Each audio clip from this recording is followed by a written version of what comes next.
Hi friends, welcome to Ruchi and Aroma.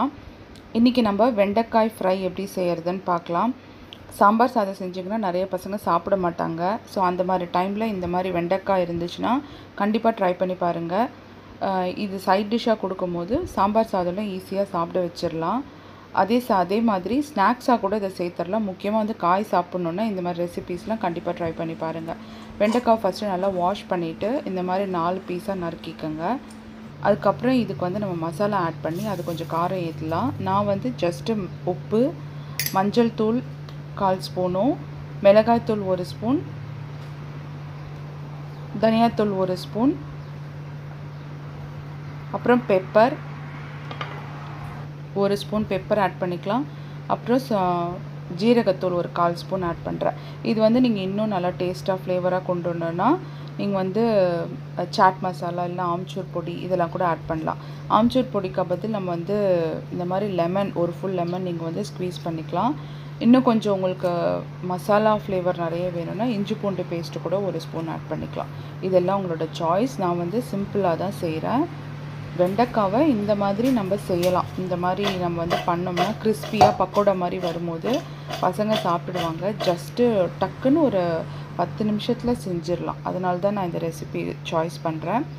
இப்போ அந்த மசாலாலாம் mix பண்ணிட்டு அடுத்து வந்து பக்கோடா மாதிரி வரதுக்காக கடலை மாவு ஒரு 4 டேபிள் ஸ்பூனும் அதுல பாதி அரிசி மாவும் சேர்த்துக்கணும். அரிசி மாவு இல்லனா corn flour மாவு கூட சேர்த்துக்கலாம். இத சேர்த்துட்டு இதுவும் இந்த மாதிரி நல்லா கலந்து விட்டுடுங்க.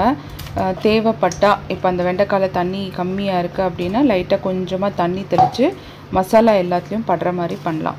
இதுவுமே வந்து வெண்டைக்காய் பாதி தெரியிற மாதிரியும் அந்த கடலை மாவு வந்து கோட் ஆகுற மாதிரியும் பண்ணலாம். அப்படி இல்லனா நீங்க ஃபுல்லா கூட கடலை மாவு நல்லா கோட் பண்ணிட்டு அப்படியே பஜ்ஜி மாதிரி அந்த இது மாதிரி தூவி கூட எடுக்கலாம். அதாவது முக்காவாசி அந்த கடலை மாவு கோட் ஆகுற மாதிரியும் பண்ணலாம். இது எல்லாமே நம்மளோட சாய்ஸ் தாங்க. என்னன்னா கிறிஸ்பியா இருக்கணும். கிறிஸ்பியா செஞ்சு கொடுத்தோம்னா அந்த பக்கோடா மாதிரி சாம்பார் சாதம், தயிர் சாதம், வெரைட்டி ரைஸ் கூடலாம் சாப்பிட்றதுக்கு சூப்பரா இருக்கும்.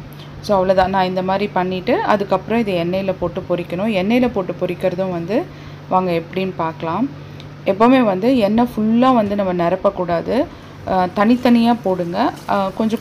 கொஞ்சமாக மட்டும் ஆட் பண்ணுங்க எப்போவுமே. அப்படியே ஃபுல்லாக போடக்கூடாது. அப்புறம் போட்ட உடனே திருப்பிடாதீங்க. ஒரு 2-3 நிமிஷம் ஆகட்டும். அப்போ தான் அந்த மசாலா உதிராது எப்போவுமே. அதுக்கப்புறமா நீங்கள் அடுத்த பக்கம் திருப்பி போடுங்க.